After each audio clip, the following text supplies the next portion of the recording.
1984 ఆగస్టులో ఎన్టీ రామారావు గారు ముఖ్యమంత్రి అమెరికాకి వెళ్లారు గుండె ఆపరేషన్ చేసుకోవడానికి. గుండె ఆపరేషన్ చేసుకొని అమెరికాని తిరిగి వచ్చారు. తిరిగి వచ్చిన సమయంలో మెజారిటీ ఎమ్మెల్యేలుంటే ఆయన ప్రభుత్వాన్ని బర్తరఫ్ చేశారు. మళ్లీ ప్రజాస్వామ్యవాదులందరూ కలిసి 30 రోజులు ఎన్టీ రామారావు గారు ప్రజా ఉద్యమం చేసి 30వ రోజున మళ్లీ ముఖ్యమంత్రిగా చేసిన పరిస్థితి తీసుకొచ్చారంటే ఇందిరాగాంధీ మెడలు వంచి ఎన్టీ రామారావు గారు ముఖ్యమంత్రి అయ్యారు. అది ప్రజాస్వామ్య విలువ అని చెప్పి కూడా నేను మీకు తెలియజేస్తున్నా, విజయం అని చెప్పి నేను మీకు తెలియజేస్తున్నా. ఈ 2 ఎగ్జాంపుల్ చూసిన తర్వాత ఒక్కొక్కసారి లీడర్స్ మారరు. అలాంటిది మన రాష్ట్రంలో మీరు చూస్తే 14-19 నా రాజకీయ చరిత్రలో చాలా మంది ముఖ్యమంత్రులను చూశాను. కానీ 1924 చెప్పారు. 1924 19వ సంవత్సరం నుంచి 24వ సంవత్సరం వరకు చాలా మంది ముఖ్యమంత్రులు చూశాను. కానీ నేను కూడా సమైక్య ఆంధ్రప్రదేశ్లో అందరికంటే ఎక్కువ ముఖ్యమంత్రిగా ఉన్నాను. 9 సంవత్సరాలు నేనే ముఖ్యమంత్రి, 10 సంవత్సరాల అపోజిషన్ లీడర్ని. ఒక ముఖ్యమంత్రి ఈ విధంగా చేయగలుగుతాడని నాకే అర్థం కాలేదు. 5 ఏళ్ళు అదే జరిగింది. దీనివల్ల మనం చాలా నష్టపోయాం. పాలన ఎలా ఉండకూడదో ఎమర్జెన్సీ ఒక కేస్ స్టడీ అయితే, పాలకులు ఎలా ఉండకూడదో గత పాలకులు ఒక కేస్ స్టడీ. ఈ విషయాన్ని మనందరం గుర్తుపెట్టుకోవాలి. అన్యాయం, అక్రమాలు, అవినీతి ఎవరు గొంతు విప్పినా నిర్మోహమాటంగా గొంతులు వేసే పరిస్థితికి వచ్చారు. ఎక్కడ చూసినా కబ్జాలు, మోసాలు, బెదిరింపులు, దాడులు, కేసులు, ఆస్తులు రాయించుకోవడం, రౌడీజం చేయడం, ఇలా ఒకటిగా చాలా జరిగాయి. కడాన ఒక డాక్టర్ మాస్క్ అడిగితే కరోనా సమయంలో నువ్వు అడిగే అంత ధైర్యం నీకు వచ్చిందని అతన్ని వేధించి పిచ్చివాడిని చేసి నడి రోడ్డును చంపేసే పరిస్థితికి వచ్చారు. ఇలాంటివన్నీ సరే, నాకు కూడా చాలా సమస్యలు వచ్చాయి. నాకు ఒకటే డిటర్మినేషన్, నన్ను అభిమానించిన తెలుగు ప్రజానీకం కోసం నేను ఏమైనా పర్వాలేదు, పోరాటం చేయాలి, మళ్లీ ఈ రాష్ట్రాన్ని కాపాడుకోవాలి అనే ఏకైక ధ్యేయంతో ముందుకు పోయాను తప్ప ఎక్కడా రాజీ పడలేదు. అదే సమయంలో మిత్రుడు పవన్ కళ్యాణ్ కూడా చాలా అవమానాలు పడ్డాడు. ఆ రోజు ఆయన కూడా ఒకటే ఆలోచించాడు, ఎట్టి పరిస్థితిలో ఈ రాష్ట్రంలో మళ్ళా ప్రజాస్వామ్యాన్ని కాపాడుకోవాలని ముందుకొచ్చారు. అందరం కలిశాం. అదే మరిగా నరేంద్ర మోడీ గారి యొక్క నాయకత్వంలో బీజేపీ కూడా ముందుకొచ్చారు. అందరం కలిసి ఒకటే హామీ ఇచ్చాం, విధ్వంసం నుంచి ఈ రాష్ట్రాన్ని పునర్నిర్మాణం చేస్తామని చెప్పి 1 సంవత్సరంలో సుపరిపాలనలో తొలి అడుగు వేశామని చెప్పి మరొక్కసారి మీ అందరికీ విజ్ఞప్తి చేస్తున్నా. అందుకే ఈరోజు ఒక్క విషయం మీరు గుర్తుపెట్టుకోవాల్సిన అవసరం ఉంది.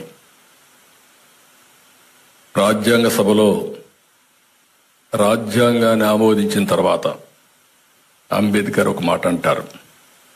ఇప్పుడే మనం ఆయన నివాళులర్పించి రాజ్యాంగాన్ని ఒకసారి గుర్తు తెచ్చుకున్నాం. ఆయన చెప్పిన మాట చూస్తే, however good a constitution may be, it is sure to turn out bad because those who are called to work it happen to be a bad lot. Similarly, even a poorly written constitution could be effective if implemented by good leaders. The effectiveness of a constitution is not solely determined by its text, but by the character and conduct of those who are responsible for its implementation. ఈ విషయం ప్రజల్లో చైతన్యం రావాలి.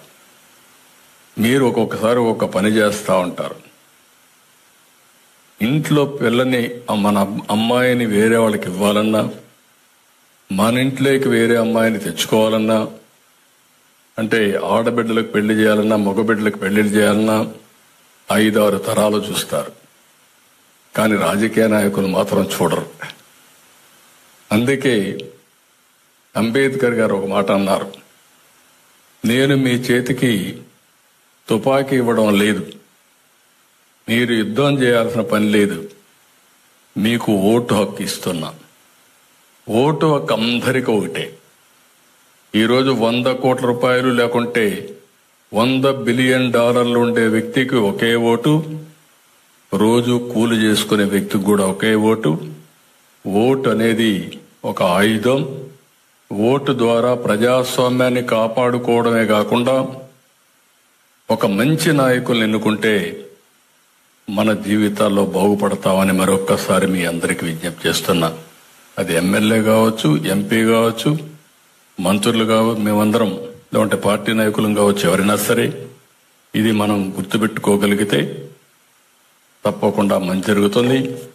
అందుకే ఈరోజు మీటింగ్లో మీరు ఒక్కసారి చూసినప్పుడు నాకు ఏ మాత్రం అనుమానం లేదు, భారతదేశం ఒక గొప్ప దేశం.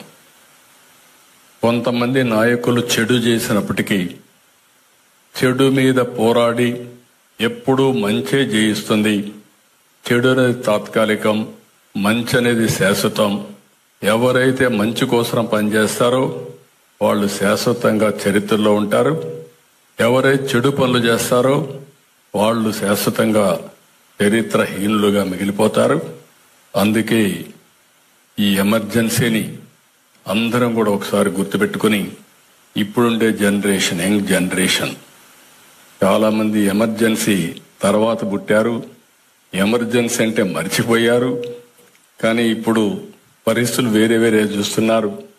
మీరు కూడా చరిత్ర ఒక్కసారి చదువుకోవడం, నెమరు వేసుకోవడం, మంచికి చెడుకి ఎప్పటికప్పుడు వ్యత్యాసాన్ని చూడాల్సిందిగా మరొక్కసారి కోరుకుంటూ నేను ఒకటే విజ్ఞప్తి చేస్తున్నా, భారతదేశం ఒక గొప్ప దేశం. నరేంద్ర మోడీ గారు దేశ ప్రధానిగా ఉండడం మనందరి అదృష్టం. రైట్ టైం, రైట్ లీడర్ దేశానికి ప్రధానిగా ఉండడం మనందరికీ ఒక అదృష్టం అని చెప్పి తెలియజేసుకుంటూ, వారి నాయకత్వంలో వికసిత్ భారత్, ఇక్కడ ఎన్డీఏ నాయకత్వంలో స్వర్ణ ఆంధ్రప్రదేశ్ సాధించే దిశగా ఈరోజు ప్రయాణం చేస్తున్నాం. తప్పకుండా ఇది సాధిస్తామని చెప్పి మరొక్కసారి మీ అందరికీ తెలియజేసుకుంటూ అందరికీ నమస్కారాలు. జై హింద్, జై. రాష్ట్ర ముఖ్యమంత్రి